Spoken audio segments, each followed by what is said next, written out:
Welcome to another edition of Northern Heat. I'm Robert Lennon, President of Thermalwood Canada, host for the show, and today our special guest, phanie Maillet. Hi. So, Stephanie, you're here today to talk to us a little bit, and this is pretty timely because it's coming up next week. We'll be talking a little bit more about mental health out in the media. And you want to tell us a little bit about your story and how you're involved in mental health and the stigma around that is probably the best word that I can use. Yeah. So I live with mental illness. I live with generalized anxiety and depression, and I've gone through a very bad bout of depression the past, over 2 years now. I had to be hospitalized twice, and I mean, it was a very dark time in my life. But now I'm in recovery. And even though I always say, like, you can't necessarily cure mental illness, you can learn to live with it and you can learn to live well with it. And, mental health is just such, a taboo or there's still stigma around it. Mm-hmm. It's getting better, but we still need to talk about it a lot. So I figured if I share my journey, if I share how I overcame the worst parts of it and how I'm dealing with it on a daily basis, then I can connect with other people that either are living through it, have lived it, or know someone that's going through it. So you work at the hospital already, but not in the mental health area.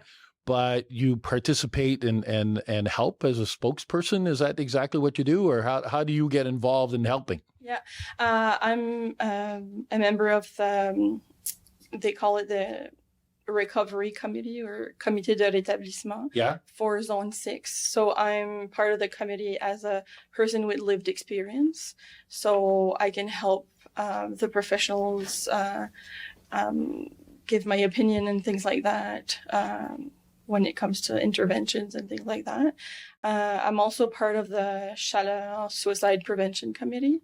And I have a Facebook group in which I share my journey. I share educational information.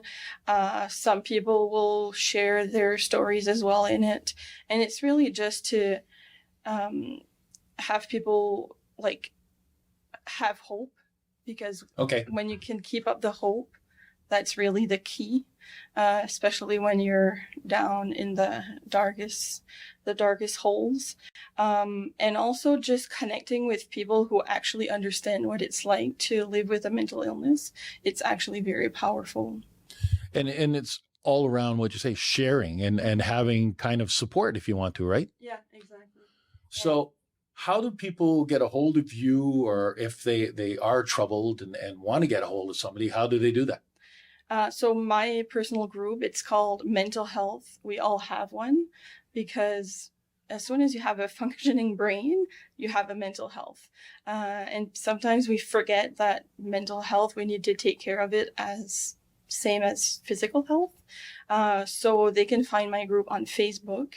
But there's also a lot of other resources, like in the community. There's the mental health clinic that you can walk in if you're really not doing well, and obviously there's the helpline that you can call.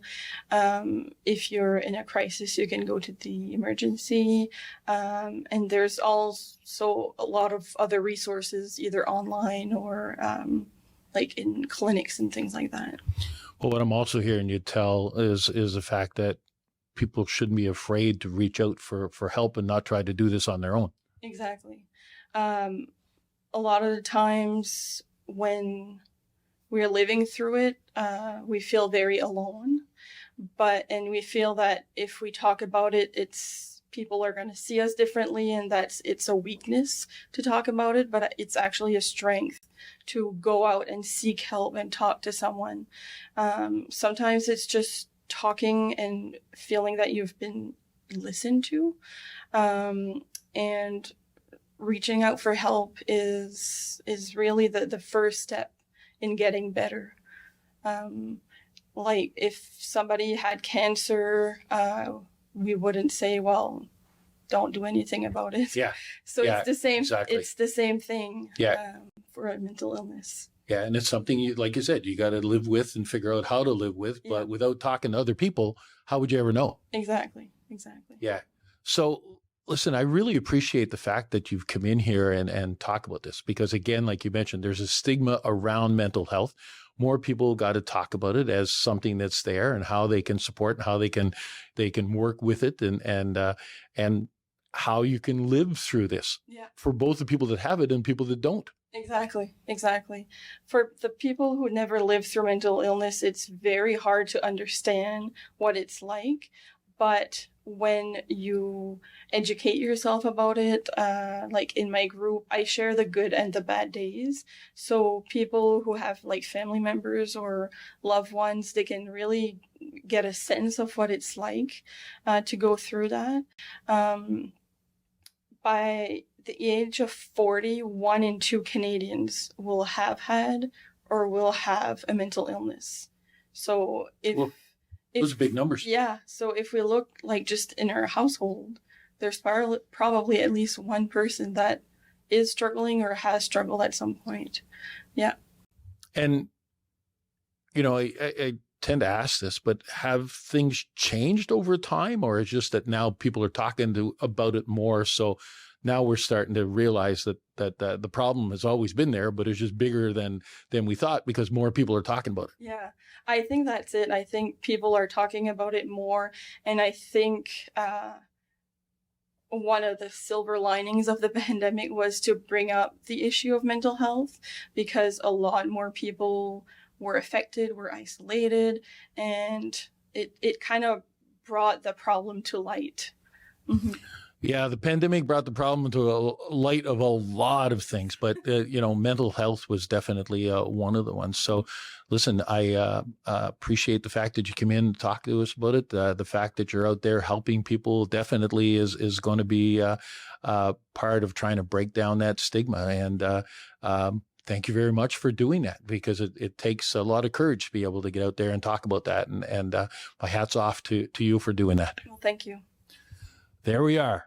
Another edition of Northern Heat for this week, the place to come to listen to the stories that haven't been discovered yet.